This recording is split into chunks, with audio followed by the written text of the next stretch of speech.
El reto de ser un actor efectivo en los ámbitos multilaterales.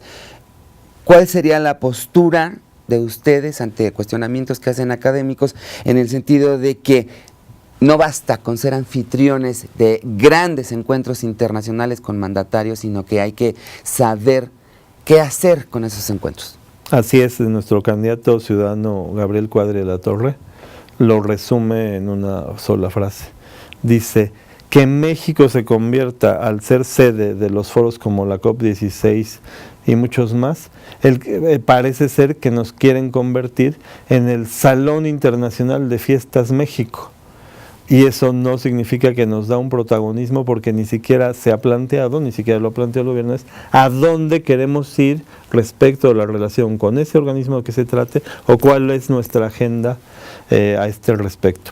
Es muy importante. Lo más importante es que para Nueva Alianza México debe ser, en 2 décadas, un país desarrollado, ya no país emergente, ya no país en vías, ya no joven promesa, porque luego las jóvenes promesas acaban terminándose en viejos que no lograron concretar su futuro. México, para ser un país desarrollado en 2 décadas, entre otros aspectos más complejos, necesita que su política exterior y su presencia internacional sea y camine hacia la de un país desarrollado, que fije agenda, que sea confiable en las negociaciones, que sean claros los intereses que defiende y las interlocuciones, y que sea confiable para que cumpla sus negociaciones. Entonces eso lo debemos hacer con un mayor protagonismo, pero con un sentido histórico.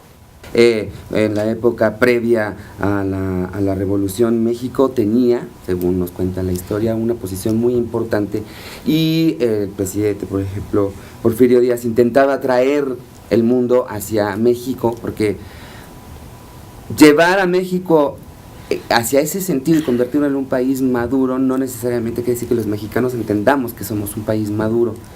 ¿Cómo plantearnos al mundo? Para ser, primero debemos querer, y luego debemos creer que podemos. Entonces, si queremos ser un país desarrollado y tener un papel, jugar un papel relevante en el escenario internacional, nuestra actuación en todos los órdenes deben ser de esa dimensión. Entonces, no puede ser que por un problema presupuestario la Secretaría de Relaciones Exteriores cierre la representación en la UNESCO. Por eso el candidato Gabriel Cuadri ha propuesto que reabrirá la oficina de México ante la UNESCO. Pero no es donde pongo una silla y 2 sillas y un escritorio, no.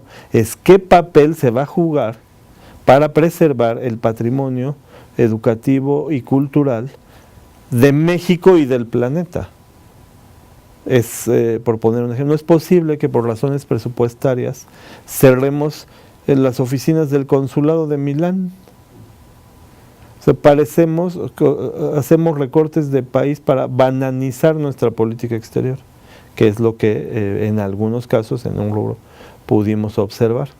Pero ese es un eje. Lo señalabas muy bien, o lo anuncias muy bien. La fuerza cultural de México y la fuerza de nuestro idioma nos puede abrir grandes puertas internacionales, y además con un impulso económico.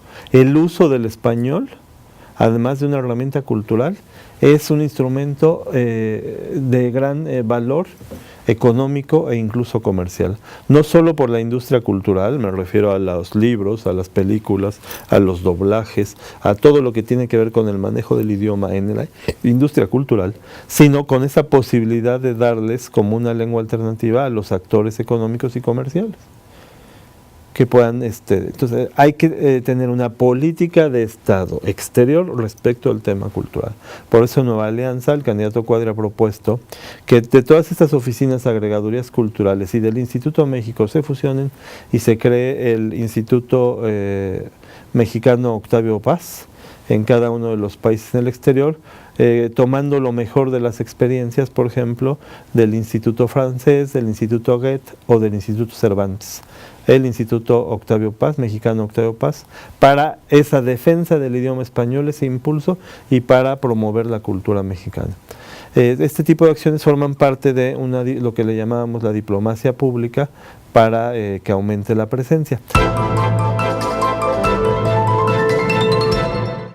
Ya lo sabe, usted puede consultar los videos anteriores. Con este fragmento del día de hoy ya son 11 de los 16 que estarán disponibles a través de www.efectotv.com y youtube.com/efectotv.